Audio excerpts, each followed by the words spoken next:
శ్రీకృష్ణదేవరాయల అంతఃపుర తోటలో ఒక ప్రత్యేకమైన వంకాయల తోట ఉండేది. ఆ వంకాయలు చాలా రుచిగా ఉండటంతో రాజుగారు వాటిని ఎవ్వరికీ ఇవ్వకుండా జాగ్రత్తగా కాపాడేవారు. ఒకసారి తెనాలి రామకృష్ణ ఆ వంకాయల రుచి చూసి తన భార్య కోరిక మేరకు రాత్రికి రాత్రే తోటలోకి వెళ్ళి కొన్ని వంకాయలను దొంగిలించి ఇంటికి తెచ్చాడు. రామకృష్ణ భార్య ఆ వంకాయలతో అద్భుతమైన కూర వండింది.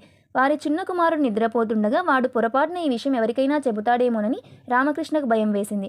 అందుకే ఒక ఉపాయం ఆలోచించాడు.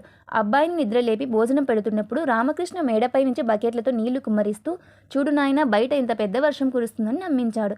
మరుసటి రోజు తోటలో వంకాయలు మాయమైన విషయం రాజుకు తెలిసింది.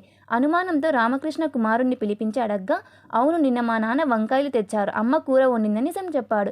వెంటనే రామకృష్ణ వినయంగా, మహారాజా, వీడు చిన్న పిల్లవాడు, నిన్న రాత్రి కలలు కన్నట్టున్నాడు, కావాలంటే అడగని, నిన్న రాత్రి వర్షం పడిందా అన్నాడు. అబ్బాయి, అవును మహారాజా, నిన్న కుంభవృష్టిగా వర్షం పడింది, నేను తడిసిపోయాను కూడా అన్నాడు. నిన్న రాత్రి అసలు వర్షమే పడలేదని అందరికీ తెలుసు. దాంతో అబ్బాయి కలగంటున్నాడని భావించిన రాజు రామకృష్ణను వదిలేశారు. ఇలా రామకృష్ణ తన సమయస్ఫూర్తితో ప్రమాదం నుంచి తప్పించుకున్నాడు. నీతి: ఆపద సమయంలో భయం చెందకుండా సమయస్ఫూర్తితో ఆలోచిస్తే ఎంతటి కష్టాన్నైనా అధిగమించవచ్చు. కథ నచ్చితే లైక్ చేసి సబ్స్క్రైబ్ చేయండి ఫ్రెండ్స్.